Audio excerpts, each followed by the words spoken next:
Let me take this moment to wholeheartedly congratulate each and every one of you today. You graduated, you did it. You made it. Congratulations to you. And you did it all by yourselves. Nobody helped you. No, that's not. That's what I thought when I was young. Starting to really make it as an actor. I came in. I talked to my mother. I said, "Ma, did you think that this was going to happen? I'd be so big, and I'll be able to take care of everybody, and I can do this, and I can do that, and I can." She said, "Boy, stop it right there. Stop it right there. Stop it right there." He said, "If you only knew how many people that have been praying for you, how many prayer groups she put together, how many prayer cloths she gave me, how many times she splashed me with holy water to save my sorry behind her," she said it. She said, "Oh, you did it by yourself? I tell you what you can do by yourself. You can go outside, get a mop and a bucket and wash them windows. You can do that by yourself." Superstar. So I'm saying that to say I want to congratulate all the parents and friends and family and aunties and uncles and grandmothers and grandfathers and teachers and friends and enemies. All the people that helped you to get where you are today. Congratulations to you all. I'm going to tell about 2-3 stories. I'm going to keep it real short. I remember my graduation when the speaker got up there, went on forever, blah, blah, blah, blah, blah, blah, blah, blah, blah. So I'm going to keep it short. Number 1, put God first. Put God first in everything you do. Everything that you think you see in me, everything that I've accomplished, everything that you think I have, and I have a few things, everything that I have is by the grace of God. Understand that. It's a gift. 40 years ago, March 27th, 1975, it was 40 years ago, just this past March, I was flunking out of college. I had a 1.7 grade point average. I hope none of you can relate. I had a 1.7 grade point average. I was sitting in my mother's beauty shop. They still call it beauty shops now? What they call it now? Yeah, I'll sit in the beauty parlor. I was sitting in my mother's beauty parlor, and I'm looking in the mirror, and I see behind me this woman under the dryer. And every time she looked up, every time I looked up, she was looking at me, just looking me in the eye. And I didn't know who she was, and I said, she said, "Somebody give me a pen, give me a pencil. I have a prophecy." March 27, 1975, she said, "Boy, you are going to travel the world and speak to millions of people." Now, mind you, I was flunked out of college. I'm thinking about joining the army. I didn't know what I was going to do, and she's telling me I'm going to travel the world and speak to millions of people. Well, I have traveled the world, and I have spoke to millions of people. But that's not the most important thing, the success that I had. The most important thing is that what she taught me and what she told me that day has stayed with me since. I've been protected. I've been directed. I've been corrected. I've kept God in my life, and it's kept me humble. I didn't always stick with him, but he always stuck with me. So stick with him in everything you do. If you think you want to do what you think I've done, then do what I've done and stick with God. Number 2, fail big. That's right. Fail big. Today is the beginning of the rest of your life, and it can be very frightening. It's a new world out there. It's a mean world out there, and you only live once. So do what you feel passionate about. Take chances professionally. Don't be afraid to fail. There's an old IQ test, was 9 dots, and you had to draw 5 lines with a pencil within these 9 dots without lifting the pencil. The only way to do it was to go outside the box. So don't be afraid to go outside the box.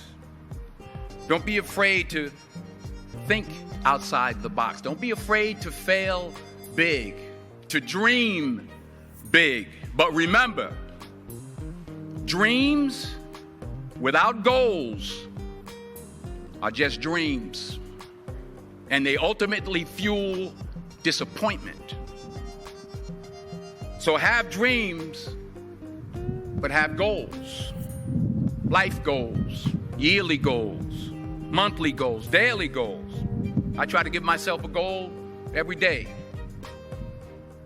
Sometimes it's just to not curse somebody out. Simple goals, but have goals. And understand that to achieve these goals, you must apply discipline and consistency. In order to achieve your goals, you must apply discipline, which you have already done, and consistency every day, not just on Tuesday and miss a few days.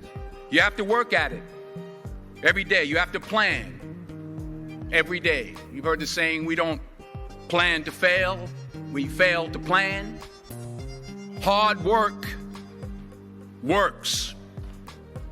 Working really hard is what successful people do. And in this text, tweet, twerk world that you've grown up in, remember, just because you're doing a lot more doesn't mean you're getting a lot more done. Remember that. Just because you're doing a lot more doesn't mean you're getting a lot more done. Don't confuse movement with progress. My mother told me, she said, yeah, because you can run in place all the time and never get anywhere. So continue to strive, continue to have goals, continue to progress. Number 3, you'll never see a U-Haul behind a hearse. I'll say it again.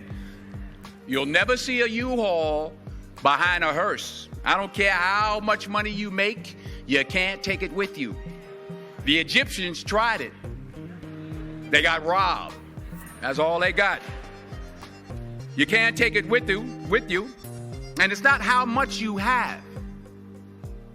It's what you do with what you have.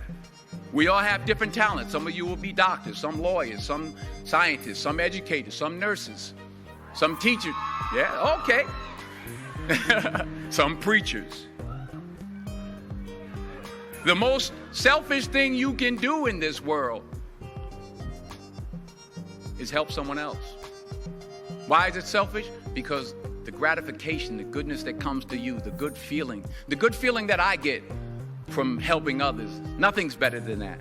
Well, one or two things, but nothing's better than that. Not jewelry, not big house I have, not the cars, but it's the joy. That's where the joy is, in helping others. That's where the success is, in helping others. Finally,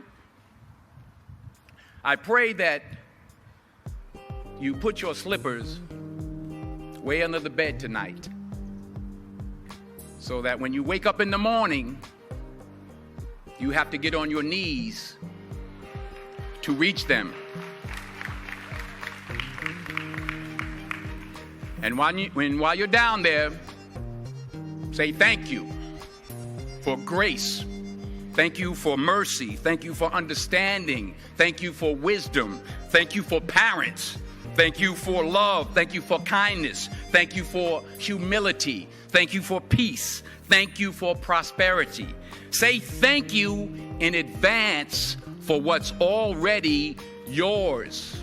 It's how I live my life. That's why I am, one of the reasons why I am today. Say thank you in advance for what is already yours. True desire in the heart for anything good is God's proof to you, sent beforehand to indicate that it's yours already.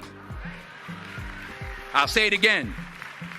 True desire in the heart, that itch that you have, whatever it is you want to do, that thing that you want to do to help others and to grow and to make money, that desire, that itch, that's God's proof to you, sent beforehand already to indicate that it's yours.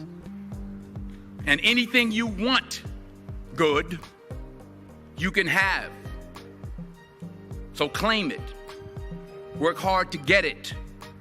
When you get it, reach back. Pull someone else up. Each one, teach one. Don't just aspire to make a living. Aspire to make a difference. Thank you.